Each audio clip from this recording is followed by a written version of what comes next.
Hi everybody, Michael here. Today's video I'm going to explain why nationalism fails, specifically Julius Evola's critiques of nationalism. Let's go. Okay, so this is an important video because my channel is more based on spiritual meaning, the Logos Christ, and transcendent values, rather than focusing too much on politics. But one thing I like about Julius Evola is he talks about the spiritual transcendence first, but then how you can impact politics. And that's essentially what my channel is all about. And at the moment, there's a lot of talk of nationalism, and I have certain problems with nationalism because I come first from the transcendent. I'm truly born again of the spirit. And I understand that the transcendent, the spiritual, is far more important than the earthly and physical political ideas. And the problem we have with nationalism is it is a very shallow movement. And I'm going to go through 10 slides explaining why Evola debunked nationalism and my thoughts on it being of the same spiritual understanding as Evola. Okay, so in the first slide coming up now. Right, so here we go. We have Evola rejected nationalism as an end in itself. For him, the nation had value only when ordered under transcendent authority and tradition. And a quote here on the limits of modern nationalism by Julius Evola in Men Amongst the Ruins. Nationalism, when it is merely naturalistic and sentimental, is one of the many forms of modern decay. And it says he saw most 19th to 20th century nationalism as emotional, materialistic, and lacking spiritual depth. And I fully agree.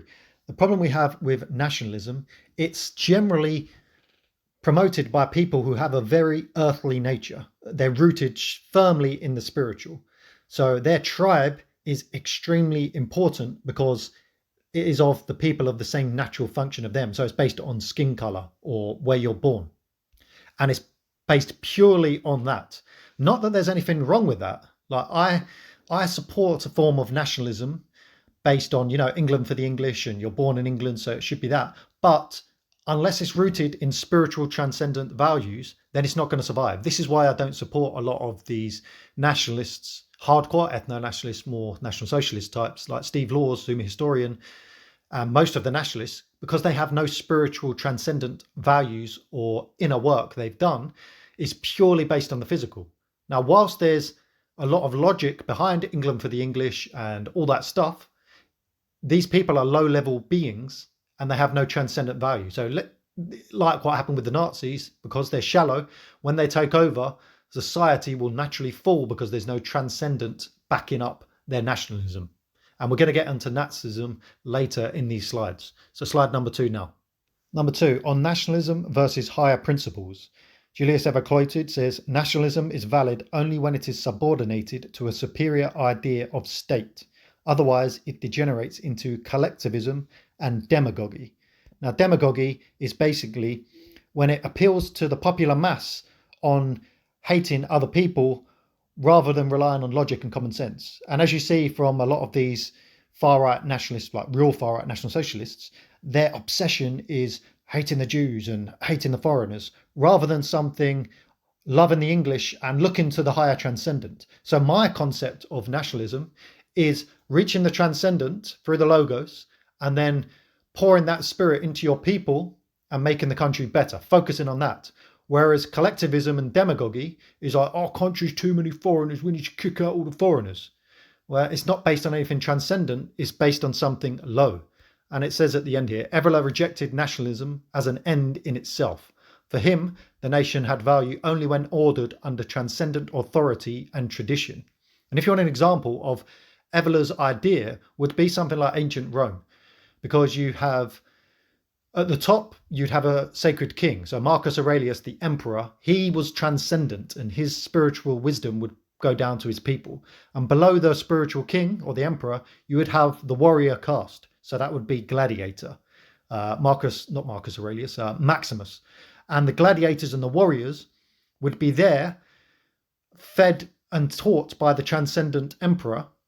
And then they would sacrifice and fight and die for the transcendent, not just for the flesh and blood, like the Nazis did. And we'll get onto that in the next few slides. Okay, number 3, on traditional versus modern nationhood.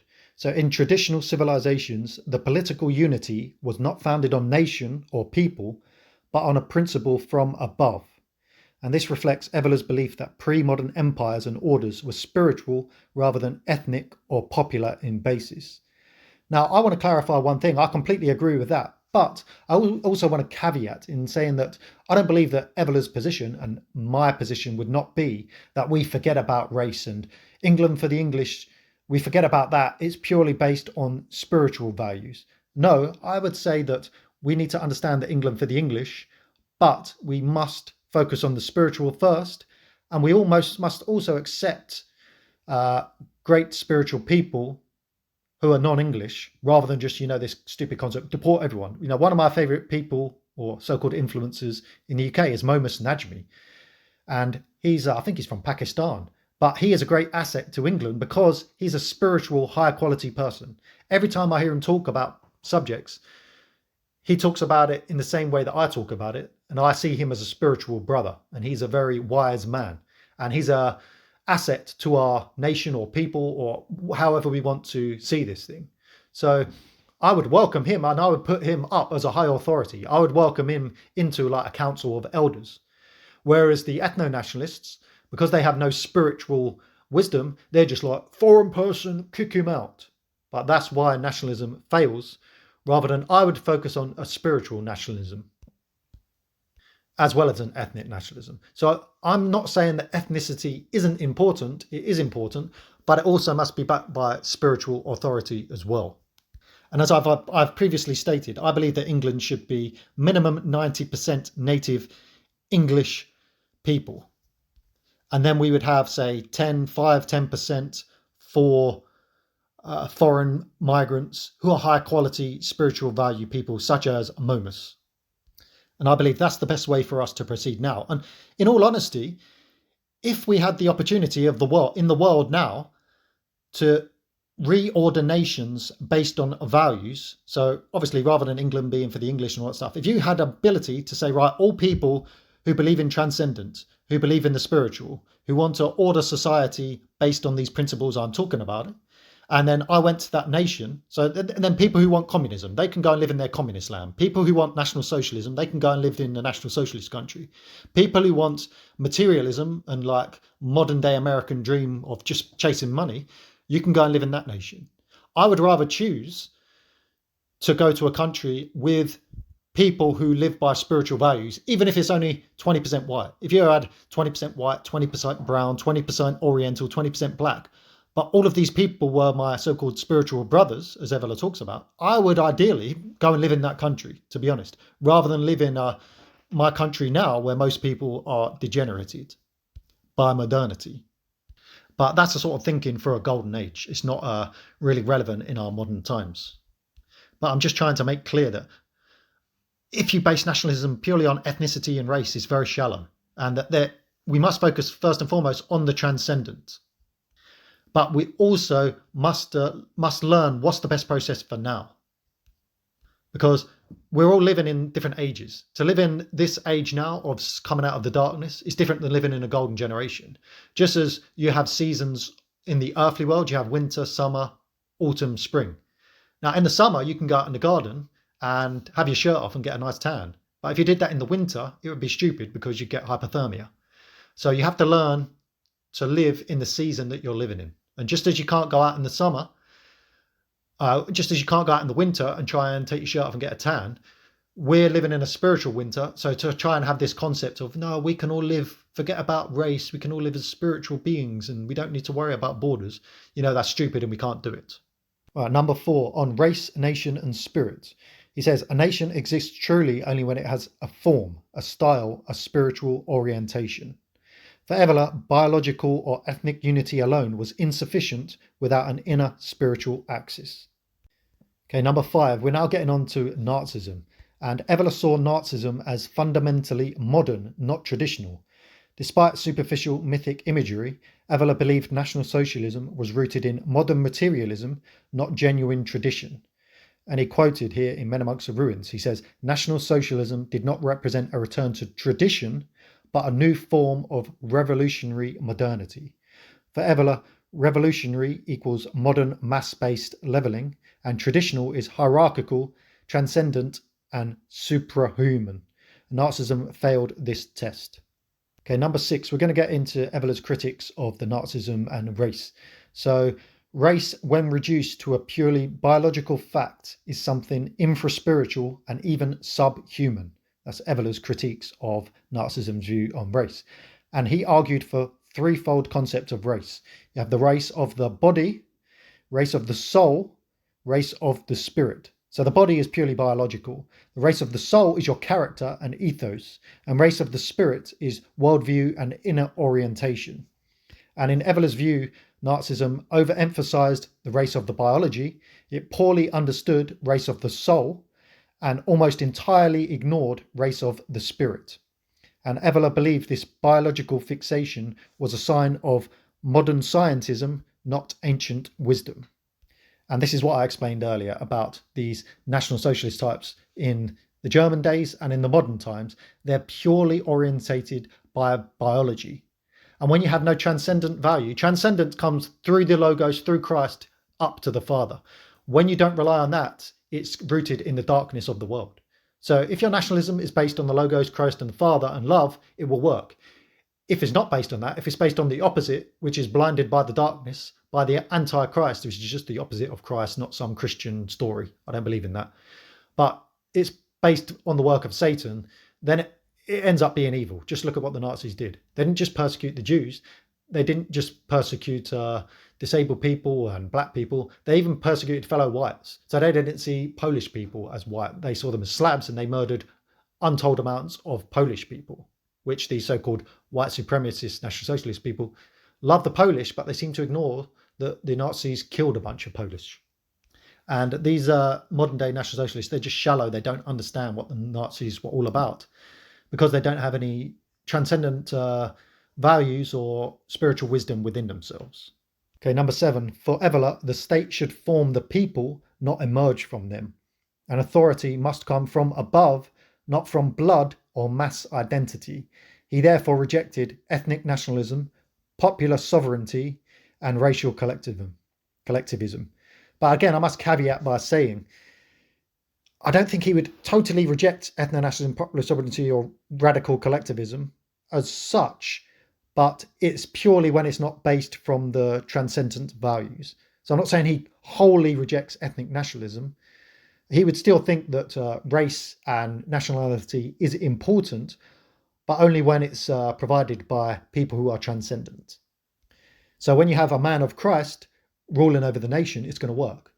And a man of Christ orders his people on the transcendent and cultivates the transcendent, it's going to work. If you have a man of the Antichrist, such as Adolf Hitler, ruling the nation, and he only cares about purely the physical, then it's not going to work. Okay, number 8, Nazism as plebeian and populist. Evola viewed Hitlerism as psychologically and sociologically plebeian, despite its authoritarian appearance. He criticised mass rallies, emotional mobilisation, cult of leader rooted in popular enthusiasm. And quoted in Men Amongst the Ruins, he says, "Wherever politics addresses itself to the masses, one is already outside the domain of true authority." So this placed Nazism closer in Evola's mind to less left-wing mass movements rather than aristocratic orders. And aristocratic orders means the transcendent. So when he talks of aristocracy, he's not talking about rich people and people born into kingship. He's talking about a spiritual kingship. And a true aristocratic person is a man or a woman with high spiritual values. So we're not talking about aristocrats as like the Queen and King Charles. We're talking about aristocrats being Jesus Christ, Gautama Buddha type people, Marcus Aurelius. Right, number 9, Evola was deeply unimpressed by Nazi attempts at Germanic paganism. He argued they were romantic, archaeological, folkloric, and often biologized. Rather than initiatic or metaphysical, he says, one cannot revive paganism by museums, rituals, or racial nostalgia. For Evola, true tradition was initiatic and supra-ethnic, not reconstructed from folk customs. And this is what I say about most people, and even within my problems with Christianity. You know how everybody's talking about a Christian revival. This is just purely biological and intellectual. It's not spiritual. To truly transcend things and to get the metaphysical, people need to be born again of the Spirit, which is doing spiritual work. So we don't need a Christian revival of people reading the Bible and going to church. That is not going to initiate people into the metaphysical. To initiate people into the metaphysical, people need to start doing meditation, fasting, spiritual work, truly understanding the spiritual meaning, and follow true spiritual leaders, not religious leaders who read intellectually from the Bible. And this is the problem we have with non-traditional movements, such as the Nazis or such as Christianity. They don't initiate you into the metaphysical. And unless you're initiated into the metaphysical, we can't make things better. And this is why Christ said you must be born again of the Spirit. He's talking about you must achieve the transcendent. That's what resurrection means. It means that we're born as spirits, but when we enter the flesh and the ego, we fall into our fleshly ego nature.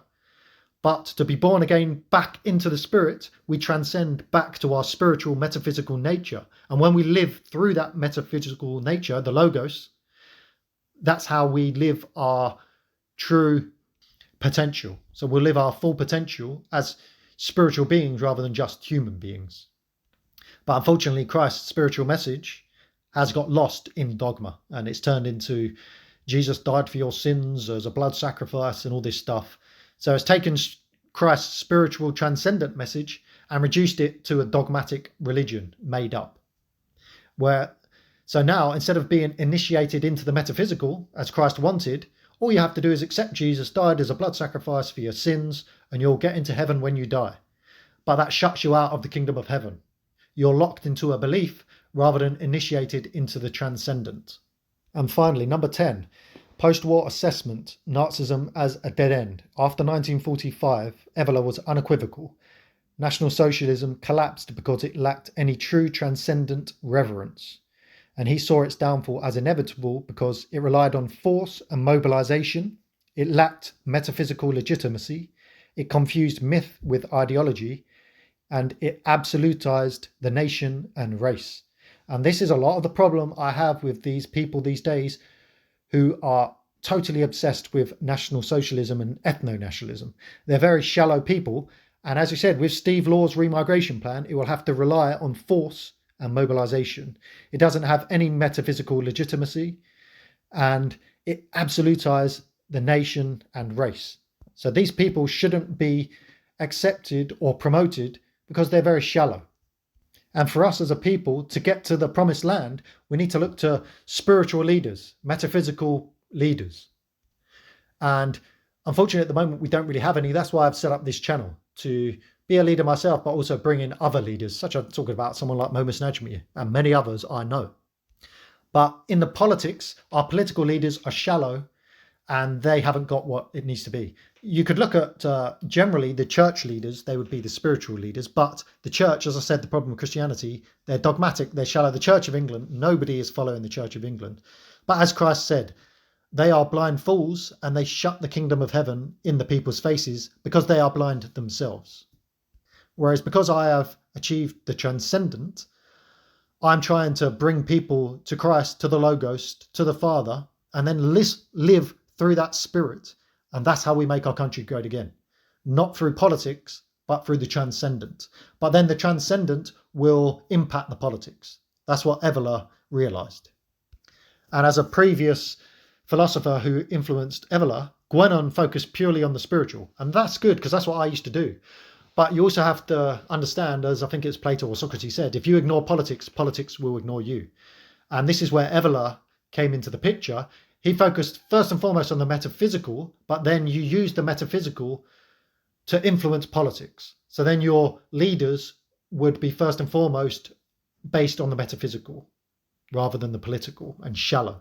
Okay, so that's the point of my video. I wanted to debunk the shallowness of modern day nationalism and also debunk the ridiculous concept of National Socialism that a lot of people are promoting in these days. All people who promote National Socialism, they're in the darkness. They don't know the Father, Christ, the Logos, and they have no metaphysical understanding. And as I said, that's why I've set up this channel, The Work of the Logos, and I have another channel, The Way of the Logos. It's to promote the transcendent, the spiritual, and that's how we overcome all our problems. And I thought this is quite a good video in terms of while I was studying. It's very interesting. I found a lot more of Evola that I agree with in terms of his thoughts on liberalism, v collectivism, and how we can structure society. And I'm going to go into more details. I'm probably going to put it into a playlist of Evola's views and spiritual transcendence affecting politics. So if you like what I'm talking about and you like this video, please like the video. If you're new here and you want answers and you want to solve the problems in the UK, we can only do it through the logos. So subscribe to this channel. Share it with as many people as you can, especially young people who are getting blinded by nationalism and National Socialism. It's not that we don't have problems, and it's not that there's not of good ideas in nationalism. As I say, I agree, English for the English, but it must be ordered by transcendent people who have the love of the Father in their heart and the love of the people in their heart, not by people in the darkness who don't have any transcendent vision for the people and who are essentially going to lead us to destruction, just as the National Socialists led their people to destruction. The National Socialists in England now will lead us to destruction if we let them take power. What I'm promoting is we appoint leaders who are transcendent. Okay, that's the point of my video today. I hope everybody is well. God bless everybody today. Goodbye.